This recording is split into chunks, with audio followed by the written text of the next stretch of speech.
Good evening, visitors. Welcome to the Australian War Memorial's Last Post ceremony. My name is Emily Hiles, and joining us today from the Australian Army is Warrant Officer Class 1, Cheryl Elston. During the First World War, the French town of Vignacourt stood a day's march from the front line. For 4 years, Australian troops came to the town for recovery, to sleep, have their uniforms washed, have informal portraits taken in a farmhouse studio, and to enjoy the local sights. Nearby was the subterranean city of Nauru, a vast underground system of caves and tunnels. After paying a small fee, Australian soldiers walked the passages and chambers, learned about the history of the caves, and inscribed their names in the limestone walls. Among the estimated 2,000 names of Australian soldiers is a group of 4 friends who visited together, dating their visit the 10th of December 1916, and naming their unit the 11th Battery of the 4th Australian Field Artillery. One of those names is Thomas Charters Forbes. This evening, we warmly welcome the family of Gunner Thomas Charters Forbes, whose story will be told shortly. We also welcome one recruit training unit from the Royal Australian Air Force Base in Wagga Wagga, New South Wales.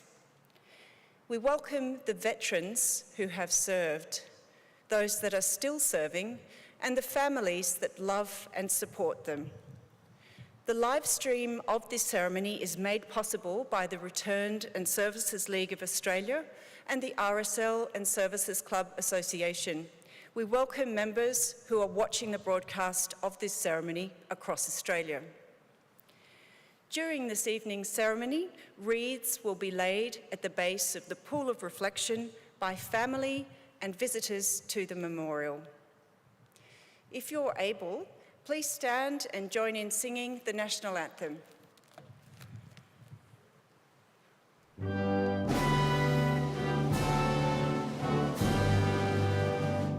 Australians, oh, let us rejoice, for we are one and free. We've golden soil and wealth for toil. Our home is not by sea. Our land abounds in nature's gifts of beauty, rich and rare. In history's page, let every stage advance Australia fair. In joyful strains, then let us sing, advance Australia fair.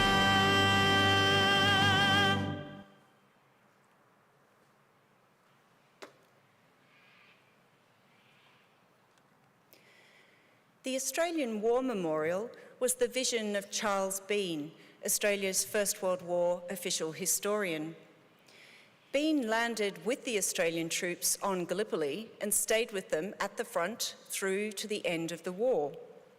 The idea of this national memorial and museum came to him at Pozières, France, in the depths of the bloody fighting of 1916. Bean's idea was that this would be a place where family and friends could mourn loved ones buried in faraway places.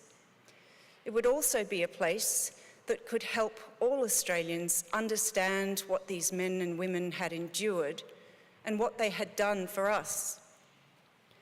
Bean's vision, to which we remain true, is best expressed as inscribed in the entrance to the memorial's galleries. Here is their spirit, in the heart of the land they loved. And here we guard the record which they themselves made. Tonight, we will read the story behind just one of those on the Roll of Honour, which lists the names of more than 103,000 men and women who have given their lives for us in war and on operations for more than a century. But first, we present a lament, flowers of the forest. Wreaths and floral tributes will now be laid at the base of the pool of reflection.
Today we remember and pay tribute to Gunner Thomas Charters Forbes. Thomas Forbes was born in 1896 in Melbourne, suburb of Richmond, the second eldest of 7 children born to winch driver Matthew Forbes and his wife Angus. Young Thomas received his education at Albert Park State School and went on to study shorthand and typewriting while he volunteered in the Citizens Forces. At the outbreak of the First World War in 1914, he was working as a clerk in Melbourne. Thomas Forbes joined the initial rush of men seeking to volunteer. He was rejected on his first attempt to join, owing to the state of his teeth. After heavy losses during the first weeks of Gallipoli, however, he made a second attempt to enlist and was accepted in the Australian Imperial Force on the 7th of July 1915. Assigned to the 11th Battery of the 4th Australian Field Artillery Brigade, he began a short period of training before embarking for active service in November, sailing from Melbourne on the troop ship Wiltshire. After several weeks at sea, Gunner Forbes arrived in Egypt in mid-December 1915. He rejoined other new recruits and veterans of the recently abandoned Gallipoli campaign and continued training until the end of January 1916. He was then mustered to become the brigade's trumpeter. He embarked for the Western Front 2 months later, arriving in the French city of Marseille in mid-March. From there, he and his comrades travelled by train to the port city of Le Havre, where the 4th Artillery Brigade drew its 18-pounder guns and vehicles, and to the Armentières on the Franco-Belgian border. Known as the Nursery Sector, the area had once seen heavy fighting, but was now relatively quiet. It was here that new troops were introduced to the rigours of trench warfare. In May, Forbes was remustered as a driver before heading south to the Somme in July. The 4th Field Artillery Brigade was involved in constant heavy action against German positions some 80 kilometres south of the Sausage Valley near the ruined village of Pozières. Forbes served there until September, when his unit was moved to the Belgian front. His unit returned to France in mid-November, living and fighting in freezing conditions brought on by a bitterly cold winter, during which time it experienced its first gas attacks. In early 1917 was marked by the German strategic withdrawal to the fortified Hindenburg Line. This retreat was eagerly followed by Allied units, which seized their opportunity to push the enemy back. In advancing on the Germans, these units were confronted by well-prepared rearguard defences and booby-trapped towns, which resulted in a series of bloody clashes. Forbes reverted to gunner before his unit was moved forward to the village of Bullecourt. The 4th Field Artillery Brigade supported the 2nd Division's disastrous attack in May, before returning to Belgium in June. Stationed around Ypres salient, it was not long before Forbes again found himself in the thick of the fighting when Allies attacked at Mazine Ridge. Later transferred to the 10th Battery, he was involved in near constant action as his unit supported attacks along the salient, including Menin Road and Polygon Wood. Gunner Forbes was serving with his battery on the 2nd of October 1917 when he was killed in action. As his unit was involved in an attack on enemy positions, he was likely killed by enemy counter-bombardment.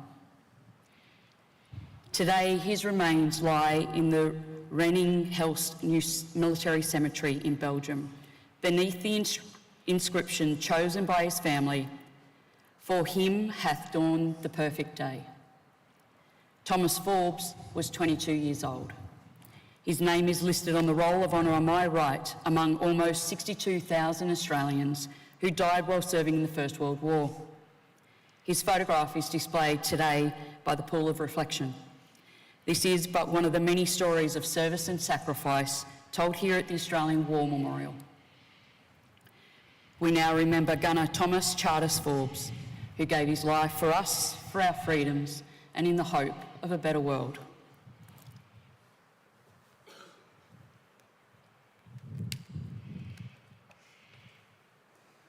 Please stand for the reading of the Ode and the sounding of the last post.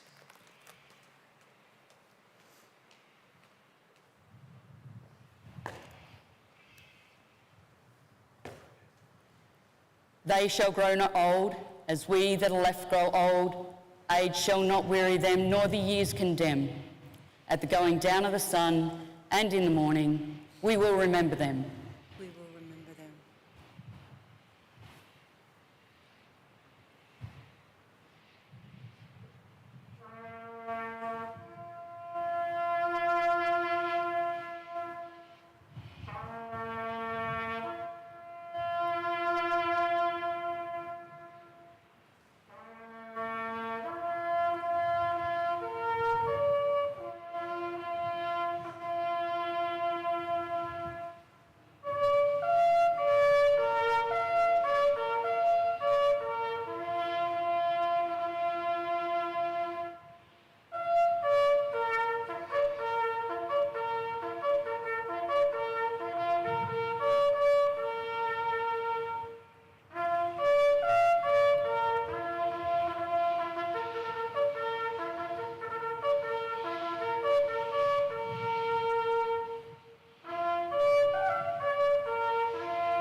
Lest we forget. Lest we forget.